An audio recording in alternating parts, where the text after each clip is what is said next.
जय हिंद मेरे प्यारे दोस्तों, हमारे इस चैनल नेक्स्ट टाइम में आपका स्वागत है। देखिए 12 अक्टूबर 2023 को उत्तराखंड लोक सेवा आयोग हरिद्वार के लिए, जिसका पिन कोड नंबर है 249404, ठीक है, ये चीज़ ध्यान रखना।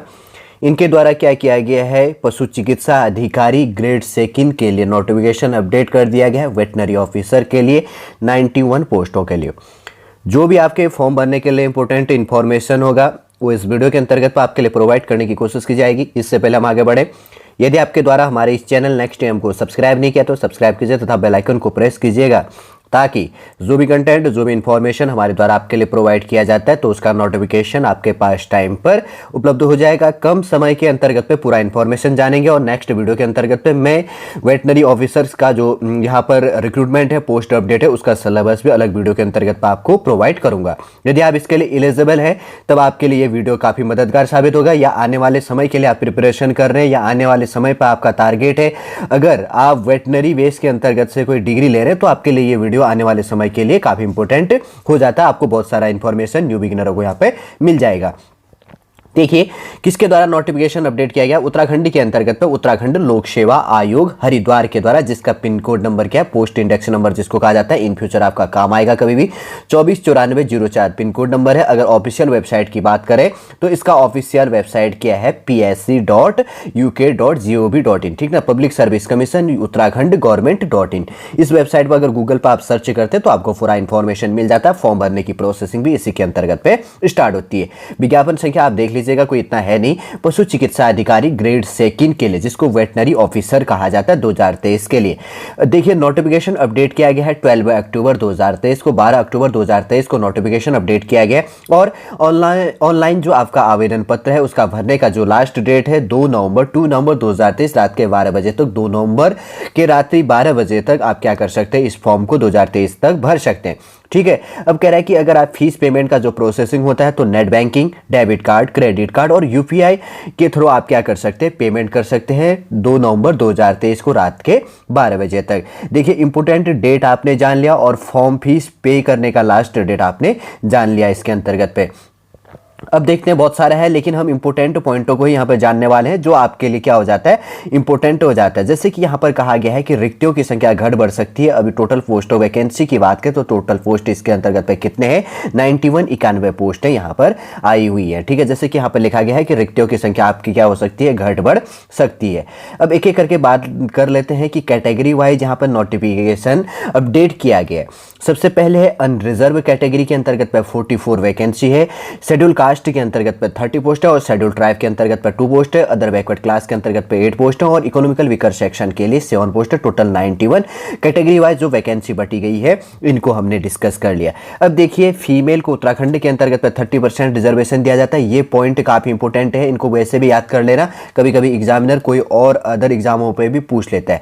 तो अनरिजर्व कैटेगरी बेस के अंतर्गत पे 44 पोस्ट है, तो टोटल वैकेंसी है अनरिजर्व के लिए, लेकिन उससे फीमेल के लिए कितनी सीटें रिजर्व है, 14 पोस्ट है यहाँ पर रिजर्व हो गया। शेड्यूल कास्ट के अंतर्गत पर 30 पोस्ट है जिनमें से 30% रिजर्वेशन है, तो 30 का अगर ऐसे परसेंटेज बेस एवरेज निकालते चलते हैं तो 3 वैकेंसी जो 3 पोस्ट हैं वो फीमेल के लिए यहाँ पर रिजर्व होगी शेड्यूल कास्ट पे।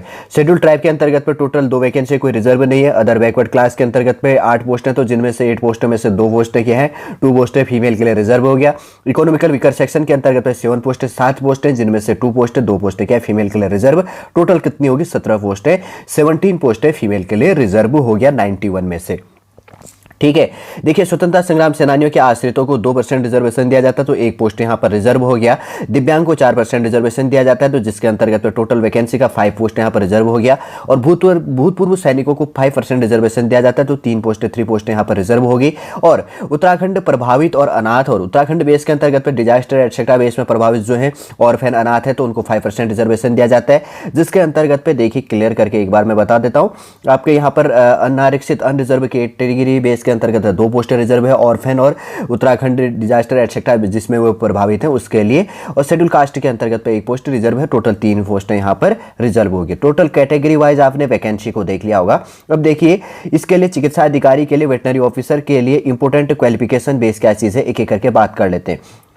ग्रुप बी के बेस का ये वैकेंसी है और इसके अंतर्गत पे कहा गया है, जैसे कि पार्ट ए के अंतर्गत पे इंपोर्टेंट शैक्षणिक अर्हता, इंपोर्टेंट क्वालिफिकेशन की बात करें तो भारत में विधि द्वारा स्थापित एवं चिकित्सा स्थापित भारतीय पशु चिकित्सा परिषद से मान्यता प्राप्त किसी विश्वविद्यालय से पशु चिकित्सा विज्ञान और पशुपालन, जिसको कहेंगे यहाँ पर लिखा गया BVSC एंड कह रहा है। उसके बाद में क्या हो गया AH में स्नातक उपाधि या स्नातक द्वारा मान्यता प्राप्त किसी अन्य संस्थान से उसके समकक्ष उपाधि या समय पर यथा संशोधित भारतीय पशु चिकित्सा जो अधिनियम है 1984 अधिनियम संख्या जो है 52 सन क्या हो गया जो इसके अंतर्गत पे 1984 की धारा सेकंड के खंड ग में यथा परिभाषित कोई अन्य पशु चिकित्सा अर्थता आपके पास में हो। और बी पार्ट कहा गया है कि उत्तराखंड पशु चिकित्सा परिषद में समकक्ष रूप से पंजीकृत आपको होना चाहिए। ये चीज इंपोर्टेंट क्वालिफिकेशन कहा गया है। और इसके बाद में आपको वरीयता दी जाएगी। साथ में अगर आपके पास में ये चीज़ है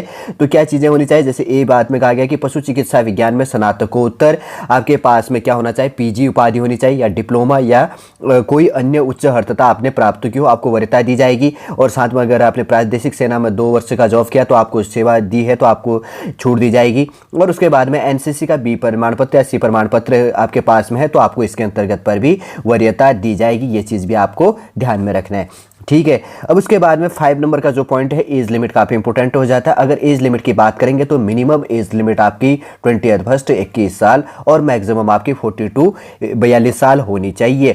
और अभ्यर्थियों की आयु गणना 1 जुलाई 2023 के बेस में किया जाएगा। इस डेट को आपका अगर आपकी डेट ऑफ बर्थ की बात करें तो 1 जुलाई 2002 से लेकर 2 जुलाई 1981 के बीच में 90 फर्स्ट तक आपका डेट ऑफ बर्थ होना चाहिए। सारे क्लियर कर दिया है, मिनिमम एज लिमिट, मैक्सिमम और किस डेट को लिया जाएगा। और अगर आपको और कंफ्यूजन है आपका डेट ऑफ बर्थ इसके बीच में होना चाहिए तब आप इसके लिए एलिजिबल है, ठीक है। और देख लीजिएगा जैसे कि यहाँ पर कह रहा है नेशनैलिटी बेस के अंतर्गत पर कि वो भारत का नागरिक हो, तिब्बत रिफ्यूजी बेस से लिया जाता है जो 1 जनवरी 1962 से पूर्व जो भारत आए थे। और एक्सेट्रा होता है कि यहाँ पर अलग अलग कंट्री वाले बेस में थोड़ा सा देख लेना, आपको इतना कोई है नहीं लेकिन इंपॉर्टेंट रूप से जानने के लिए काफ़ी इंपॉर्टेंट हो जाता है। वही की पॉइंटों को हम क्या कर रहे हैं यहाँ पे डिस्कस कर रहे हैं। कैसे फॉर्म आपको भरनी है, psc.uk.gov.in पर जाकर आपको फॉर्म भरना है और आपको किसी प्रकार का कोई कन्फ्यूजन होना नहीं है। लेकिन एक चीज़ और है यहाँ पर फॉर्म फीस के लिए, अनरिजर्व कैटेगरी के अंतर्गत पर अगर फॉर्म फीस की बात करें तो कितना है टोटल 172 रुपये 30 पैसा। अन्य पिछड़ा वर्ग OBC के लिए 172 रुपये 30 पैसा। शेड्यूल कास्ट शेड्यूल ट्राइब के लिए 82 रुपये 30 पैसा हो गया। आर्थिक रूप से कमजोर इकोनॉमिकल वीकर सेक्शन के लिए 172 रुपये 30 पैसा। 172 रुपये हो गया, 30 पैसा इसके अंतर्गत हो गया। और उसके बाद में शारीरिक दिव्यांग के लिए जो आता है तो 22 रुपये 30 पैसा, 22 रुपये 30 पैसा। और उत्तराखंड जो दिव्यांग जो ऑर्फन संबंधी है या राज्य में संचालित स्वैच्छिक राजकीय गृहों में निवास जो ऑर्फन है तो उनके लिए कोई फॉर्म फीस यहाँ पर नहीं होता। कोई वैकेंसी दिया होगा तो आपने देखा होगा कि ऑर्फेनों के लिए कोई फॉर्म फीस नहीं होता है। और कैटेगरी के लिए अलग अलग जो बेस बात करी गई है उस भी यहाँ पर इसके अंतर्गत पे देख लिया आपके लिए। उसके लिए ये वीडियो इंपॉर्टेंट हो जाता है जिसके पास में ये क्वालिफिकेशन है। एटसेट्रा के लिए कोई उतना इंपॉर्टेंट है नहीं। यदि मैंने जैसे कहा ना, यदि जो आने वाले समय के लिए प्रिपरेशन कर रहे हैं या वे विग्नर हैं या क्वालिफिकेशन ले रहे हैं तो आने वाले समय पर अगर वैकेंसी आती है तो किस प्रकार से क्वालिफिकेशन पूछा जाता है, किस प्रकार से वैकेंसी अपडेट होती है, वो यहाँ पर जानने के लिए इंपॉर्टेंट हो गया। चलिए दोस्तों, सॉलिड रूप से समझ गए होंगे वेटनरी ऑफिसर के लिए 90th फर्स्ट पोस्टों के लिए उत्तराखंड पब्लिक सर्विस कमीशन के द्वारा जो नोटिफिकेशन यहाँ पर अपडेट किया गया था, जो आपके फॉर्म भरने के लिए इंपॉर्टेंट इन्फॉर्मेशन था, सॉलिड रूप से इस वीडियो के अंतर्गत आपके लिए प्रोवाइड कर दिया गया 12 अक्टूबर 2023 को। चलिए वीडियो यहीं पर समाप्त करते हैं। नेक्स्ट वीडियो के अंतर्गत मैं इसके सिलेबस को प्रोवाइड करने की कोशिश करूंगा। वापस हम नेक्स्ट क्लास के अंतर्गत आपसे मिलेंगे। जय हिंद, जय